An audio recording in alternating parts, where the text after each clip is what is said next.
रामकृष्ण हरी अवधूत चिंतन श्री गुरुदेव दत्त. कशात आपण सर्वजण मजेत असाल, भगवंताच्या भजनात तल्लीन असाल अशी अपेक्षा करते आणि आजच्या व्हिडिओला सुरुवात करते. आपल्या सर्वांच्याच जीवनामध्ये महत्वाचा घटक आणि आपली महत्वाची देवता जर कोण असेल तर ती आपली कुलदेवता आहे, म्हणजेच आपलं कुलदैवत आहे. कारण क्षात्र धर्म नावाच्या ग्रंथामध्ये आपली कुलदेवता कोणती यावरती वर्णन आलेलं आहे. प्रत्येकाला वेगवेगळी देवता असू शकते, पण प्रत्येक वर्णातल्या व्यक्तीला कुलदैवत हे असतंच असतं. आणि या कुलदैवतेची सेवा आपल्या हातून जर झाली नाही तर आपल्या प्रपंचामध्ये, संसारामध्ये अनेक प्रकारचे वाद, अडचणी, आर्थिक समस्या आणि बरेचसे जे संकट आहेत ते आपल्यावर आल्याशिवाय राहत नाहीत. म्हणून कुलदेवतेची सेवा आपण जर केली नाही तर आपल्याला कोणकोणत्या समस्यांना सामोरे जावं लागतं आणि आपल्याला कोणती सेवा करायची आहे हे मी आपल्याला या व्हिडिओमध्ये सांगणार आहे. म्हणून हा व्हिडिओ शेवटपर्यंत नक्की पहा. बघा, आपापल्या वर्णाश्रमाप्रमाणे प्रत्येकाची कुलदेवता भिन्न भिन्न असते. मग कुणाची तुळजापूरची देवी असेल, कुणाची महालक्ष्मी असेल, कुणाची सप्तशृंगी माता असेल किंवा कुणाची रेणुका माता असेल, पण ही कुलदेवता प्रत्येकाची ठरलेली आहे. मग काही लोकांना कुलदैवत माहिती नसते, मग कुलदैवत त्यांनी माहिती करून घेतलं पाहिजे. पण काहींचं असं असतं, आपला प्रपंच सुरू आहे, सुरूच राहतो, पण त्या प्रपंच करताना त्यांच्या संसारामध्ये, प्रपंचामध्ये अनेक प्रकारच्या अडचणी येतात. आर्थिक समस्या त्यांना भेडसावते. काहींचे मुलं खूप हुशार आहेत, पण अगदी एखाद्या अर्ध्या मार्कावरून ते जातात. एखादा मुलगा, एखादी मुलगी खूप हुशार असते, पण अडचण आहे. कोणती अडचण आहे तर कुलदेवतेची सेवा जर आपण पूर्ण केलेली नसेल तर ती कुलदेवता आपला विकास होऊ देत नाही. जसे की एखाद्याचे म्हातारे आई वडील असतील तर त्या आई वडिलांनी आपल्या लेकरासाठी, ते लेकरू लहान असताना, ते बाळ लहान असताना किती त्रास सहन केलेला असतो. त्याच पद्धतीने कुलदेवता असते.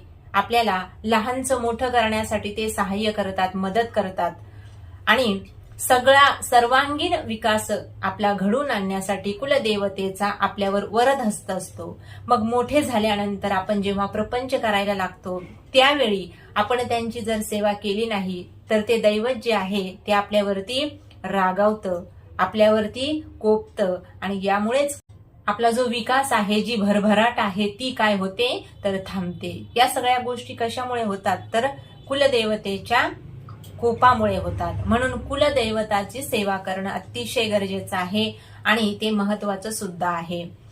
पण अगदी छोट्याशा एखाद्या मार्कावरून जातात किंवा छोटीशी अडचण असते, पण ती अडचण मात्र त्यांना पुढे जाऊ देत नाही.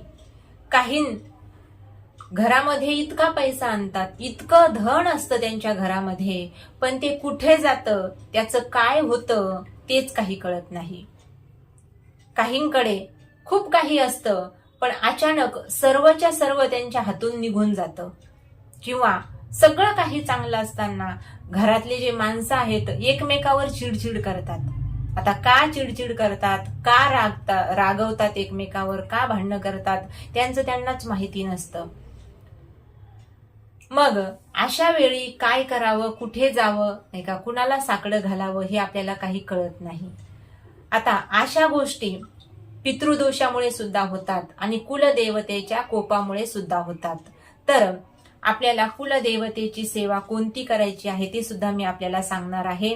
जर तुमची आर्थिक स्थिती मजबूत होत नसेल, खूप कष्ट सुरू आहेत, प्रयत्न सुरू आहे, घरामध्ये पैसा येतो, धन येतं, पण ते जर टिकत नसेल, किंवा आपले मुलं शाळेत अभ्यासामध्ये हुशार आहेत पण तरीही त्यांना यश प्राप्त होत नसेल, एखादा मुलगा, एखाद्याची मुलगी नोकरीसाठी प्रयत्न करते आहे, खूप प्रयत्न करूनही नोकरी मिळत नसेल, तर आपल्याला कुलदेवतेची अडचण सांगितलीच जाते आणि ती अडचण आपल्याला दूर करावी लागते.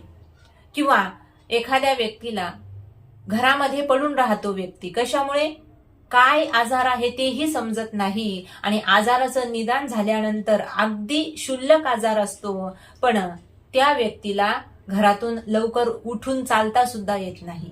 म्हणजे आजार थोडासा आहे पण कुलदेवतेची अवकृपा असल्यामुळे थोड्याशा आजाराचं मोठ्या आजारामध्ये कधी रूपांतर होतं हे त्यालाही कळत नाही आणि मग अचानकच व्याधी मागी लागते.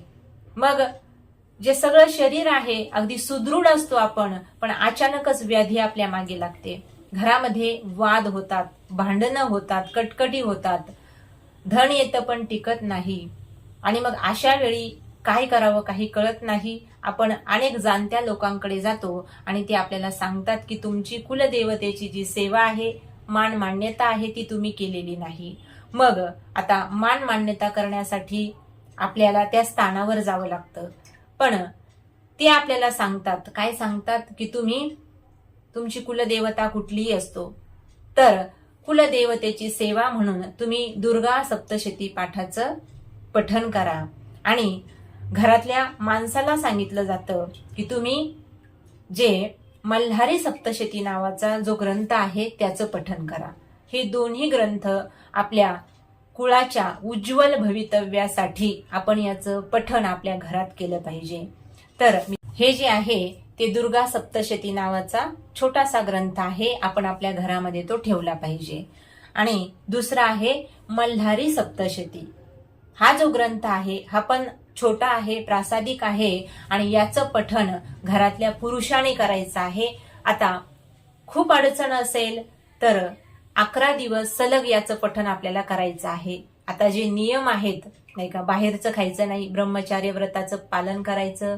दुसरी गोष्ट अशी आहे, पवित्रता घरामध्ये यावेळी असायला हवी, कुणाशीही वाद घालू नये. अशा अनेक जे नियम आहेत अशा अनेक नियमांचं पालन करून या ग्रंथाचं वाचन आपण 11 दिवस करायचं आहे. तर हे पुरुषाने करायचं आहे. घरातल्या मल्हारी सप्तशती नावाचा जो ग्रंथ आहे याचं वाचन पुरुषाने करायचं आहे आणि दुर्गा सप्तशतीचा जो पाठ आहे तो महिलेने करायचा आहे आणि नियम सारखेच आहेत. तर दुर्गा सप्तशतीचे जे पाठ आहेत 14 पाठ जर आपण सलग केले तर आपल्याला नवचंडी यज्ञाचं फळ प्राप्त होत असतं. याच्यामध्ये सुद्धा खूप बारकावे सांगितलेले आहेत, पण आता नियम सगळ्यांनाच माहिती आहेत म्हणून नियम मी जास्त काही सांगणार नाही. पण तुमच्या घरात जर अडचणी येत असतील, तर कुठल्याही प्रकारच्या अडचणी येत असतील तर कुणालाही न विचारता जरी तुम्ही या सेवा सुरू केल्या सतत 11 दिवस, बरं 11 दिवस ज्यांच्याकडे वेळ नाही, मल्हारी सप्तशती 11 दिवसाची सेवा आहे आणि दुर्गा सप्तशती 14 दिवसाची सेवा आहे. तर घरातील महिलेने ही सेवा करायची आहे. दुर्गा सप्तशतीच्या पाठाची आणि मल्हारी सप्तशतीच्या पाठाची पुरुषाने सेवा करायची आहे.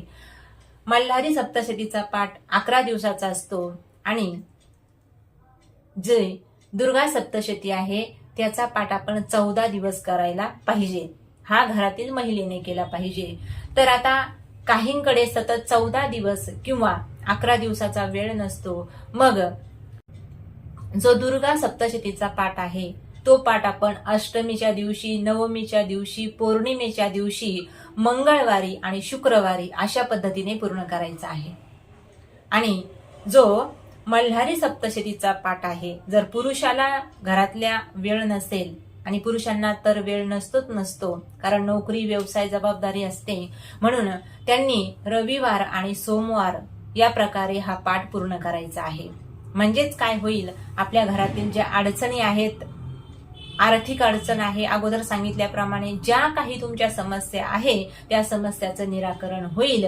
आणि मला असं वाटतं जर 11च पाठ केल्यापेक्षा तुम्ही संपुटित जर पाठ केले, संकल्प घेऊन संकल्पयुक्त अंतकरणाने 51 किंवा 108 पाठ केले आणि नंतर हे पाठ पूर्ण झाल्यानंतर कुलदेवतेला जाऊन क्षमा मागायची आहे, क्षमा याचना मागायची आहे आणि जे काही ओटी भरणं असेल नाही का, आता जर देवीच्या ठिकाणी गेलात तर ओटी वगैरे घेऊन जावं लागतं, पुरणाचा नैवेद्य घेऊन जावं लागतं. या सगळ्या गोष्टी आपण पूर्ण करायच्या आहेत. आणि खंडेरायाला गेल्यानंतर, जेजुरीला गेल्यानंतर तिथे काय करायचं हे सुद्धा तुम्हाला माहीतच आहे. तर या गोष्टी आपण जर पूर्ण केल्या तर कुलदेवतेची आपल्याला काय मिळते, तर कृपा मिळते. आणि एकदा कुलदेवतेची कृपा प्राप्त झाली रे झाली, मग इतर कोणत्याही देवताची कृपा नाही मिळाली तरी सुद्धा चालेल. म्हणून हे 2 पाठ आपण नक्कीच केले पाहिजे. म्हणजेच काय होईल, आपल्या घरातील ज्या अडचणी आहेत त्या दूर होतील. रामकृष्ण हरी. अवधूत चिंतन. श्री गुरुदेव दत्त.